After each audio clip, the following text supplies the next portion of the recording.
Hey, what's up? Welcome back to the channel. My name is Chris, and today we're going to be looking at the Super Beam from Shehds. We have a beam moving head fixture from Shehds. It's the 230 watt. It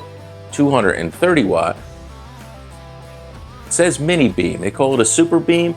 This is a revamped 7R. This unit has a 200 watt bulb, 16 to 20 channels of DMX, 13 colors and half colors, 14 gobos with gobo shake. It's got a frost filter. And I mean, look at this bad boy right here. Look at this thing. Beautiful looking light. Very nice. Shehds looks like they've stepped up their game recently. The build looks really nice. Everything looks solid. But this is a beam fixture. It's a beam fixture, and we're gonna check it out right now.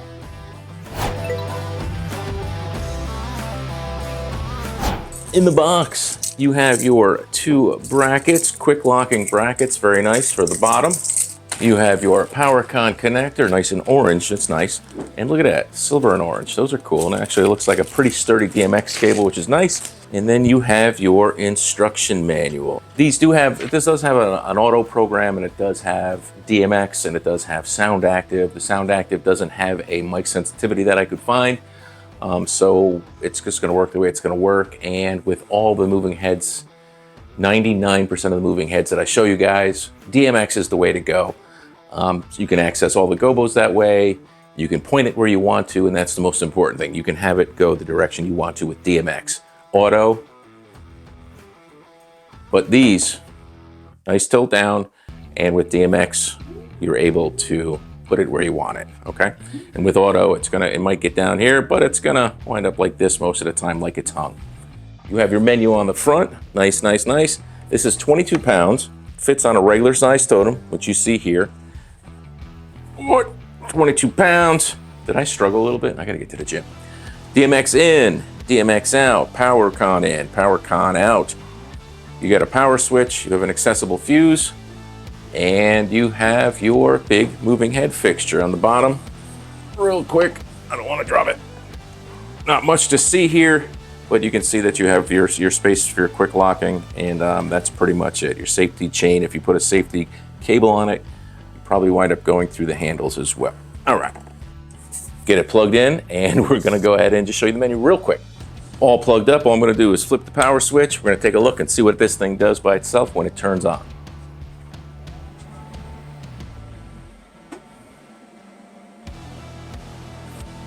Starting up right now, you have a resetting, tells you power's on reset.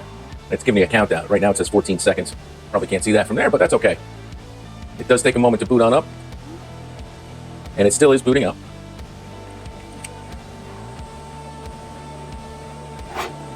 It's actually giving you a countdown there. It's at 35 seconds. And now it is up and running. Here's your display. When it sits in rest, it goes here. You have your OK button. And you can see you have your address. I've already set this up for what we'll be demonstrating later. Press your OK button. For later, you have your address, your scene, mode, display, advanced stats, and just using your arrows, you can see you can move around like this. I'm pushing the totem around a little bit. So your modes. So now if you want to turn this thing on, you do have to turn the bulb on. You have your DMX, your auto run. I'm going to back up the auto run, just let you see what this looks like real quick, just by pressing OK. We've popped it in. This is your auto.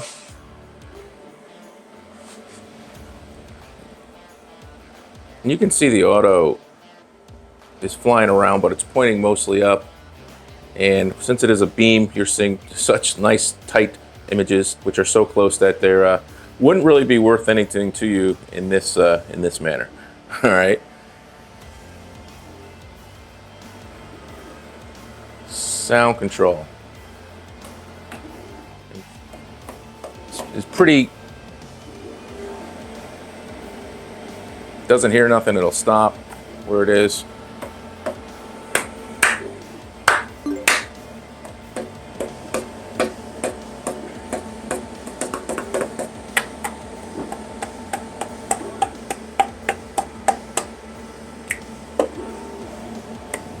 Again, if you're using these, they're professional fixtures. They might be inexpensive professional fixtures, but they are meant to be used with DMX controllers. They have these things, sound active. I couldn't find mic sensitivity, but I would definitely suggest not using those because it's not going to point where you want it. It's not going to be on the dance floor. It's going to be everywhere. And unless you're hanging it in the center of the room, don't do it.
So what do you think of that? There you go. That's the new Shehds 230 watt 7R, the kind of revamped 7R, Super Beam, Mini Beam, something like that. But a nice beam fixture, a 200 watt bulb. It's not LED, so you do have to get that thing started up. But once it does, it's pretty bright. Great gobos. I believe you got, what do you got? You got 16 and 20 channel DMX, 13 colors and half colors, 14 gobos. And you have the frost filter, which really helps to get a nice big wash around the room if you want to do that. But the beam effect, obviously you can see that it looks really, really good. It's a nice fixture. It's about 350 bucks or so. Check it out on Shehds.com. They work well on a totem because you do get a nice big tilt and you do get the 540 moving head style. You know what I'm saying? You know what I'm saying? You know what I'm saying? But very cool light. Check them out. Fans are a little bit loud, but again, big room, carpet, people, loud music, not a big deal. Check it out. Hope you like this review, guys.